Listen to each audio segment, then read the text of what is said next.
Not surprised. I know you said Spencer Fury wasn't surprised either when you had him on, but I did it. I wanted Fury to win as the Brit, as a Fury fan. Yeah. And I thought at one point, round 6, round 7, he was winning the fight and turning the screw, and then out of nowhere, Usyk he got that unbelievable fitness, and it come probably down to his training and his dedication. Doesn't cut corners, and he just turned the screw and turned the screw and turned the screw, knocked Fury down obviously onto the ropes. So credit to him, and Usyk's a formidable guy, and you can only give him credit. And I think the rematch is going to be amazing. What mistakes do you think Tyson Fury made in that fight? I spoke to Jimmy Tibbs about this, legendary trainer, obviously, dad of my trainer, Mark Tibbs. And he said, yeah, he looked good. He lost weight, but not always good to lose weight as a heavyweight. He might have been better off being 19, 20 stone. I don't know what their plan was in the camp. I'm not an expert on their camp. I'm not trying to tell them what to do, but it made sense to me. If you're a big guy, you might not look body beautiful. You never will. And maybe that bit of weight might have helped him. Could have hindered him. Could have made him a bit slower. But sometimes losing weight lowers your punch resistance. You haven't got as much energy. You might look a bit better, but it might just be a little bit of an aesthetic thing rather than an actual fitness thing, you know. Look at there's been some massive guys in the past. George Foreman, when he came back, was a big old unit. Larry Holmes hasn't always been the most ripped guy, you know. You don't have to be completely chiseled or thingy to. You have to be completely chiseled to be a great fighter. Some fighters are naturally like that, but being a bigger guy, sometimes you've got to use that weight, and maybe coming in a stone or two heavier wouldn't have been a bad thing. What does Tyson need to do differently apart from the weight this time? That uppercut he used to was throwing was really effective when he was throwing that. I thought that was good. Maybe a little bit less showboating, but that's why we love Tyson Fury, because he is like that. And if he won that fight, we would have been singing his praises, saying he showboated at the same time. But that can all make a difference. That's another 2-3%. Maybe would have helped some energy down the line. But he's the bigger man. You've got to use that as best you can and keep sticking that big jab in his face, whether it's a big hard jab or a sticky little annoying jab, you know. Use that, and then you can blind him with that and keep bringing that uppercut, because I thought them uppercuts were beautiful he was hitting him with. It was a shock when Usyk hit him straight on the face. It just felt like something. I was gutted. Even he felt like that. I was like, my heart was going down. It's like watching the England match and they got down. You know what I mean? That's how I felt. I can't believe how he stayed up, Fury. You've got to give him credit for that. And he saw it through, because a big man like that, getting caught like that, and the energy it takes to stay up, he's a fighting man. And we've got to remember he's had 3 fights with Wilder, and Wilder's a shell of what he used to be. And you've got to ask yourself, how much of them fights taken out of Tyson Fury and Deontay Wilder, especially the 3rd fight. That was an all-out war. And as a professional boxer, and especially a heavyweight, you can only have so many wars like that before it catches up with you, you know? Why? Wear and tear, big old unit. Human beings aren't designed to smash each other up like that, especially 20 stone guys, 16 stone, 17 stone plus. You can't take severe punishment like that, getting punched on the head. It's not healthy, is it? That's the bottom line, to be getting punched in the head repetitively, especially by the big guys. So you can only go to the well so many times, and Fury's probably only got 1 or 2 more times to do it. So what do you think of someone like Mike Tyson stepping in the ring again against Jake Paul? I think it's a farce. I think it's an absolute joke. And it's not happened, and I'm glad it's not happened. Almost 60 years old. I used to like Jake Paul. I used to think, he's doing something quite good, trying to dedicate himself, but I've got no time for it. I think it's all quite rubbish now. What do you think of that whole scene of influencer boxing, misfits, all of that? It's not boxing, it's entertainment. Fair play to them. Make their money. That's fantastic, but I don't regard it as boxing. I regard it as sort of wrestling style entertainment. And yeah, it is entertaining. Sometimes you watch it and you think, that's a laugh, but you can never be taken seriously, ever. And that's the danger, though. Like young kids coming through now, will look on my TikTok comments, they'll be like, when you're fighting Jake Paul, you should fight Tommy Fury. And like they don't understand what we have to go through as professional boxers. I know Jake Paul trains really hard, KSI, and fair play to him for making loads and loads of money, and they're great businessmen. But I mean, come on, fighting a 60-year-old nearly Mike Tyson versus Jake Paul, I've got no time for that. How do you think that plays out? Because it is scheduled for November. I think, well, considering that Mike Tyson had to be taken off a plane, didn't he, for having heart problems, I don't think they should be sanctioned at all, ever. It's wrong. Who is your favourite boxer of all time?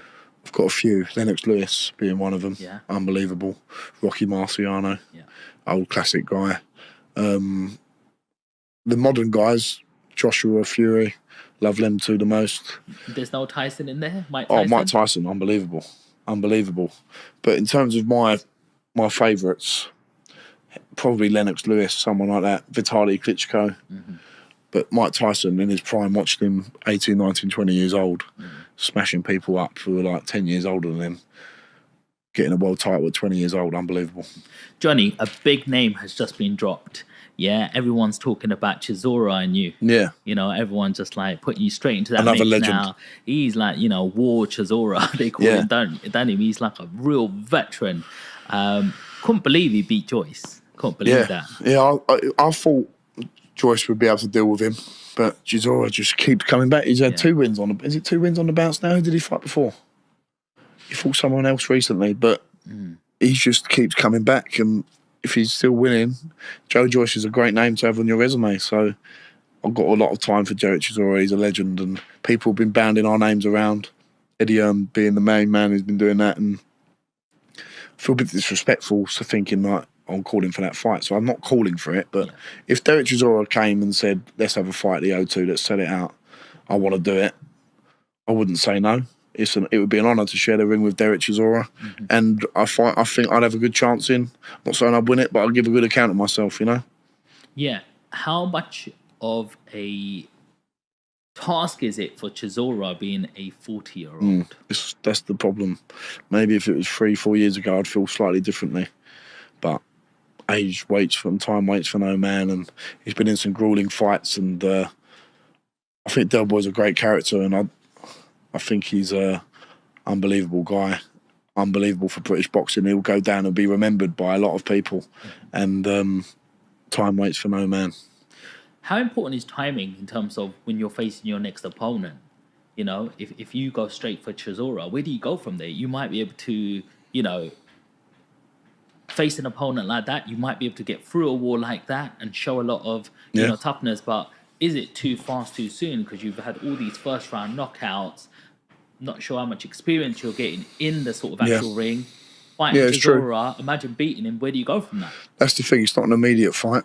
It's whether it's just an idea that's been bandied about. I've obviously got Rudenko locked in for my next fight. That could give me some great experience. He could be he'd probably be my toughest fight to date. And then you assess from there. It's very important, as you say. You've got to look at one fight at a time, and all that's on my mind right now is beating Rudenko whenever that happens in the next month or two. How does it feel like when you're training for a fight? You've got your trainer there, you've got a manager there, you've got a whole team around you.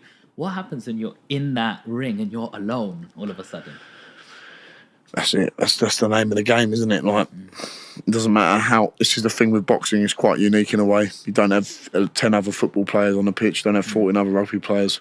If you cut corners, it's going to show. And if you're moaning about coaches, trainers, managers, it's up to you to put them all into line, because at the end of the day, you're the one who's going to be seen in the ring and be accountable for what's happened in the camp. So you've got to take an onus on that and be the boss. Unfortunately, without sounding arrogant or belittling the other people, you've got to be in control, because the only person it comes down on when it all goes wrong is you.